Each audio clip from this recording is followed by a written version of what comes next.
नमस्कार, बहुत स्वागत है आपका। और इज़राइल और जो हमास से संघर्ष चल रहा था उसे लेकर एक बड़ा अपडेट आया है। ऐसा लगता है कि क्या बातचीत रुक जाएगी? नेतन्याहू का अड़ियल रवैया भी इसमें शामिल है। इसके अलावा दूसरा चरण जो है उसमें सबसे महत्वपूर्ण बात है, आप कहेंगे कि हमास का पूर्ण निरस्त्रीकरण किया जाए। ये दरअसल जो अलग अलग चरण है 20 पॉइंट्स मेरा ख्याल है बताए गए थे। बिल्कुल। तो इन सबको लेकर चर्चा होगी। आपके साथ मैं ललित प्रजापति, आनंद प्रजापति भी हमारे साथ हैं। इस दूसरे चरण की जटिलता और कहाँ ये पेच फंस सकता है या फंस रहा है, इसको लेकर हम बातचीत करेंगे। सबसे पहले तो हमें समझाइए दूसरे चरण में होना क्या है, क्या वहाँ से खबरें आ रही हैं?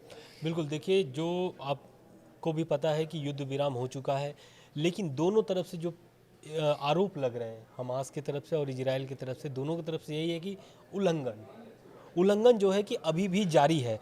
और यही कारण है कि दूसरे चरण को लेकर के, युद्ध विराम का जो दूसरा चरण बातचीत है, उसको लेकर के हमास का बहुत बड़ा एक तरीके से धमकी भी बोल लीजिए, धमकी आया हुआ है। क्योंकि हमास के जो एक अधिकारी हैं, उनका ये कहना है कि जब तक इजराइल का उल्लंघन जारी रहेगा, तब तक युद्ध विराम के दूसरे चरण का जो युद्ध विराम की बातचीत है वो आगे नहीं बढ़ सकती है। और रही बात अगर हमास की, हथियार डालने के लिए हमास तैयार है, लेकिन इजराइल को अपने रवैये और अपने जो भी गतिविधि अभी भी गाजा में चला रहा है उसको पूरा रोकना होगा। जो भी सैन्य शक्ति वहाँ पर, यानी कि जो भी आईडीएफ के जवान हैं, लड़ाके हैं, उनको वापस इजराइल को बुलाना पड़ेगा, तभी कोई दूसरे चरण की बातचीत हो सकती है। बिल्कुल। और वजह शायद इसकी ये होगी कि दूसरे चरण में एक बड़ा महत्वपूर्ण है पूर्ण निरस्त्रीकरण। बिल्कुल, हमास का पूर्ण निरस्त्रीकरण होना है। ये वैसे ही है कि आप युद्ध के मैदान में हो और आप एक दूसरे प्लेयर से कह रहे हो कि भैया तुम सारे हथियार डाल दो, तब आगे की कोई बात की जाएगी। ये जो सेकंड चरण है, और शायद इसे लेकर हमने वीडियो भी बनाया था कि कहाँ जाकर ये पेंच फंसेगा। क्या यही वजह है कि हमास पहले गारंटी चाहता है? बिल्कुल, गजा के लिए गारंटी चाहता है और उसके बाद वो फिर आगे बढ़ेगा। बिल्कुल। और यही कारण है कि जो युद्ध है अभी भी एक तरीके से जारी है, क्योंकि उल्लंघन के आरोप लग रहे हैं। लगभग युद्ध विराम जो है 10 अक्टूबर से लागू है। उसके बाद भी लगभग 350 से अधिक लोगों की जानें जा चुकी है। तो क्या युद्ध विराम में तो जाने नहीं जानी चाहिए? यानी कि अभी भी हमला जो है वो दोनों तरफ से जारी है। और रह गई बात इजराइल का, जो ये हमास का जो ये आरोप आ रहा है या फिर जो भी प्रतिक्रिया आ रहा है, दरअसल राजनीतिक ब्यूरो के सदस्य होसम बदरान है, उन्होंने ये एक तरीके से हवाला देते हुए कहा है कि जो भी मतलब इजराइल से समझौते हुए थे पहले चरण में, कि पहला समझौता यही था कि दोनों तरफ से जो भी हमले हो रहे हैं वो रुक जानी चाहिए।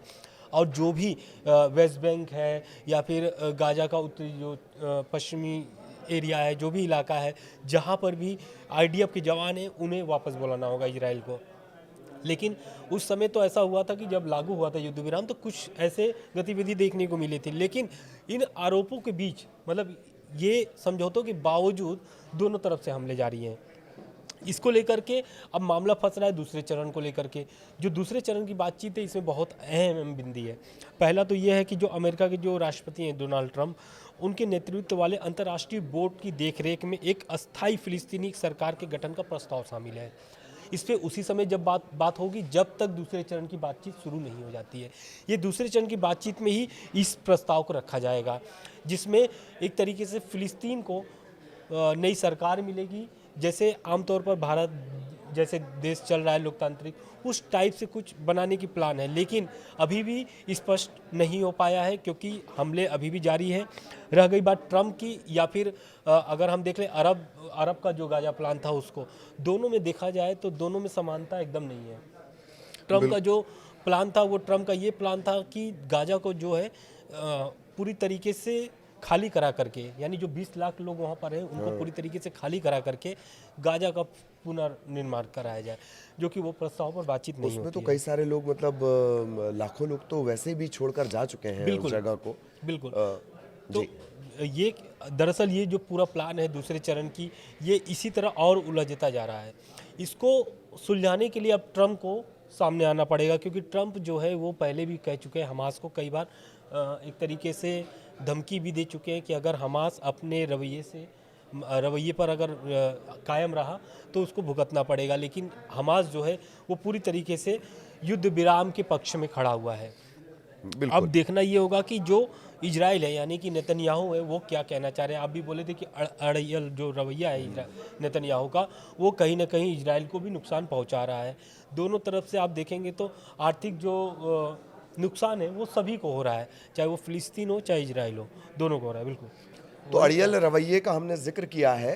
अड़ियल रवैये का जिक्र, ये सवाल दरअसल ये शब्द क्यों इस्तेमाल किया गया कि इजरायली बंधक थे। पहले चरण में ये हुआ कि सबसे पहले बंधक छोड़े जाएंगे, युद्ध रुकेगा, बंधक छोड़े जाएंगे, फिर जो इजराइल के जो बंधक जिनको मार दिया गया था उनके शव भी सौंपे जाएंगे। एक व्यक्ति है जिसके अवशिष्ट शब्द लिखा हुआ है, मतलब हम ऐसे समझें कि डेड बॉडी आप समझ लीजिए, वो वापस नहीं आए हैं। इजराइल का कहना है जब तक वो नहीं आएगा मैं सेकंड फेज में आगे नहीं बढ़ूंगा। बिल्कुल बिल्कुल। तो इस रवैये को और बेहतर तरीके से डील किया जा सकता है अगर आप शांति चाहते हैं तो। बिल्कुल, अगर इजराइल की तरफ से अगर देखा जाए तो यही कारण है कि जो हमले हैं अभी भी जारी हैं, क्योंकि हमास जो है वो अपने पूरे जो बातचीत का पहले चरण में जो बातचीत थी या फिर जो भी वादे किए गए थे वो पूरी तरीके से अभी नहीं हो पाए हैं। तो दूसरे चरण की बातचीत कैसे शुरू हो सकती है जब तक पहले चरण की जो बातचीत थी वो पूरी नहीं हो पाई है। और रह गई बात हमास की, तो हमास के पास अभी भी एक जो अंतिम व्यक्ति है उसके अवशेष पड़े हुए हैं, यानी कि 100 उसके पड़े हुए हैं और उसको हमास जो है वो वापस करने के लिए तैयार नहीं है। तो इजराइल जो है इसी पर अड़ा हुआ है और अड़ना भी चाहिए, क्योंकि जाहिर सी बात है पहले चरण में जो बात हुई थी कि जो भी 100 है यानी जो मर चुके हैं इजरायली, यानी यहूदी जो मर चुके हैं, इजरायली जो नागरिक हैं वो मर चुके हैं या फिर जो जिंदा है सभी को वापस करना होगा। लेकिन ये एक जो व्यक्ति है इसके वजह से जो है दूसरे चरण की जो बातचीत है वो अभी तक शुरू नहीं हो पाई है और इजराइल शुरू भी नहीं करना चाहता है जब तक उसके अवशेष वापस ना आ जाए इजराइल। बिल्कुल। और दूसरे चरण के बारे में थोड़ा सा मैं समझना चाहूँगा कि क्या अमेरिका का इसमें कितना इन्वॉल्वमेंट होगा। एक तो बेचारे देखिए, उन्होंने कहा कि मैंने 10 महीने में 8 युद्ध रुकवा दिए। उनकी संख्या तो खैर हमेशा इधर उधर होती है, छोटे मोटे झगड़े को भी वो युद्ध बता देते हैं। जैसे महाकौशल में अगर आज कोई झगड़ा हो गया, वो बीच में खड़े हो गए तो बोलेंगे जबलपुर में जो युद्ध हुआ वो मैंने रुकवाया है। खैर, तो 8 में से वैसी संख्या घट गई क्योंकि थाईलैंड कंबोडिया फिर से युद्ध चले शुरू हो गए। गया। बिल्कुल। और अगर गजा और मतलब इजराइल और हमास ये एक जगह पे नहीं बैठते हैं तो वो संख्या और घटकर कम हो जानी है। खैर, मैं ये जानना चाह रहा हूँ अमेरिका का इन्वॉल्वमेंट दूसरे चरण में और क्या कितना रहने वाला है। बिल्कुल, देखिए जैसा पहला चरण में था बिल्कुल उसी तरह दूसरे चरण में भी रहेगा। और रह गई बात अमेरिका की, तो अमेरिका अभी इसलिए भी शांत बैठा हुआ है क्योंकि युद्ध विराम हो चुके हैं। अब जो भी हमले हो रहे हैं वो चोरी छिपे हो रहे हैं, चोरी छिपे किए जा रहे हैं, चाहे इजराइल की तरफ से चाहे हमास की तरफ से। हालांकि मौतों की जो संख्या है वो एक तरीके से डरावनी ही है, क्योंकि युद्ध विराम के बाद भी अगर 350 लोगों की मौत होती है तो वो कहीं ना कहीं आश्चर्यजनक हो जाता है। अब रह गई बात, जब तक हो सकता है कि इसमें यूएस को यानी अमेरिका को, ट्रंप को फिर से इसमें कूदना पड़े दूसरे चरण की बातचीत के लिए, क्योंकि दोनों तरफ से जो बयान हमने आपको बता दिया कि हमास का क्या कहना है। हमास का कहना है कि जब तक ये उल्लंघन जारी रहेंगे इजराइल के तब तक दूसरे चरण की बातचीत नहीं होगी। वहीं इजराइल का कहना है कि जब तक जो इजराइल नागरिक है, अंतिम व्यक्ति जो है उसके अवशेष जब तक वापस नहीं आ जाते हैं तब तक दूसरे चरण की बातचीत नहीं की जाएगी। तो यानी दोनों तरफ से जो मामला है वो बराबरी का ही है। मैंने पहले भी कहा कि जो उल्लंघन के आरोप लगाए जा रहे हैं वो दोनों तरफ से ही लगाए जा रहे हैं। बिल्कुल। और एक लास्ट सवाल, थोड़ा ये जज्बातों से जुड़ा हुआ भी है क्योंकि बड़े बड़े प्लेयर खेल रहे हैं और इन सब के बीच शमशान में, कब्रिस्तान में तब्दील हो गया है गज़ा। मतलब एक आंकड़ा ये कहता है कि वहाँ से सिर्फ मलबा उठाने में सालों लग जाएंगे। 10 साल सिर्फ वहाँ से मलबा क्लीन करने में लगेगा। विस्थापितों की संख्या तो जो किसी तरह निकल कर आती है उसके मुताबिक लाखों में है। और ऐसा लगता है आनंद कि जितना लंबा ये खिंचेगा, अगर कोई इसमें भुगतेगा तो सबसे ज़्यादा गज़ा की महिलाएं और गज़ा के बच्चे, बिल्कुल, ये सबसे ज़्यादा भुगतेंगे। क्योंकि आप भी देख रहे होंगे जिस तरीके से फुटेज आए हैं, जिस तरीके से फ़ोटो और वीडियो आए हैं जिसमें जो भूखे बच्चे जो हैं वो एकदम, एक तो पहली बात कि गंभीर रूप से बीमार हो चुके हैं भूख के कारण से, क्योंकि वहाँ पर जो सहयोग पहुँचाया जा रहा था जिस भी देश के माध्यम से, वो सहयोग पहुँच नहीं पा रहे थे क्योंकि वो बॉर्डर जो है वहाँ पर इजराइल जो है कि रोक लगा करके रखा था। रेड क्रॉस वगैरह सब रोक लिए थे, सब रोक लिए थे। लेकिन हालांकि अब जो मामला चल रहा है वो स्थिर है युद्ध विराम की वजह से। एक मैं कोट करना चाह रहा हूँ, हमास की निर्णायक संस्था जो राजनीतिक ब्यूरो है के सदस्य हैं बासेम नईम, इनका कहना है कि हमास जो है वो तनाव बढ़ाने या फिर युद्ध को भड़काने के पक्ष में अब बिल्कुल नहीं है।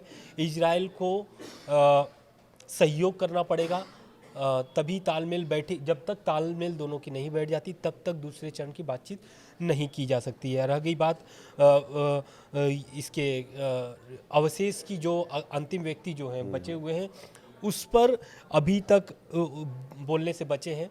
जो नईम है वो एक तरीके से अभी हमास का एक तरीके से उन्हीं का फेस देखा जा रहा है। अगर हमास आप देखते हैं तो, क्योंकि आप भी जानते हैं कि हमास के कई जो प्रमुख थे, अध्यक्ष थे, वो मर चुके हैं, चीफ जो थे। तो अब जो है कुल जमा बासिम नईम ही जो है वो अपने इस मामले को लेकर के, अगर बासिम नईम का बयान अगर इस पे आ जाता है तो कहीं ना कहीं मामला और पेचीदा हो जाता है, क्योंकि हमास पहले भी बोल चुका है कि हम हथियार डालने के लिए तैयार हैं, इजराइल का सपोर्ट चाहिए। बिल्कुल। तो क्या वाकई स्थितियां हमास और इजराइल के बीच इस हद तक पहुंच पाएंगी? ये तो सिर्फ दूसरा चरण है, अभी वहां पर एक सरकार बनाना है। कहा यह भी जा रहा है कि आप उस सरकार, हमास से कहा जा रहा है कि आप उस सरकार का भी हिस्सा नहीं रहेंगे, मतलब सोशल बाइकआउट की भी स्थिति, आप हथियार छोड़ने को भी कह रहे हैं। क्या स्थितियां होंगी, क्या पेचीदगियां होंगी, वो आगे भी हम आप तक पहुंचाएंगे। बिल्कुल, लेकिन एक मामला और, अब मैं सॉरी माफी चाहता हूँ, लेकिन सन 2005 में चुनाव हुए थे हमास में, फिलिस्तीन में, जो सन 2005 में 2006 में चुनाव हुए थे, उस चुनाव में भी हमास की जो, मतलब उस समय तो हमास इस तरीके से वो नहीं था, लेकिन हमास की उसमें भी गतिविधियां थी और हमास भी उसमें कई सारे जो सीट हैं वो चुनाव में जीते थे। वोट मतलब एक तरीके से हमास को भी मिला था। तो आने वाले खासा वो वोटिंग परसेंटेज अच्छा खासा वोटिंग था, और आने वाले समय में जो ये अंतर्राष्ट्रीय बोर्ड की देखरेख में, नेतृत्व में, जो ट्रम्प के नेतृत्व में अंतर्राष्ट्रीय बोर्ड की देखरेख में जो फिलिस्तीन सरकार के गठन का प्रस्ताव शामिल है, हो सकता है कि हमास कहीं ना कहीं इसमें शामिल हो सकता है बातचीत में। लेकिन हालांकि पहले ही ट्रम्प बोल चुके हैं हमास को पूरी फिलिस्तीन को छोड़ के जाना पड़ेगा। बिल्कुल, पूरे फ़लस्तीन को छोड़कर जाना पड़ेगा। तो ये पेचीदगियाँ आगे भी हम आप तक पहुँचाएंगे, इजी डिकोड करेंगे इसी तरीके से, और उम्मीद है कि जो कब्रिस्तान फिर से बसने की राह देख रहा है, यानी गज़ा, उसके लिए इन सब के बीच कुछ भला हो पाएगा। फिलहाल हम दोनों को इजाज़त दीजिए। नमस्कार। नमस्कार।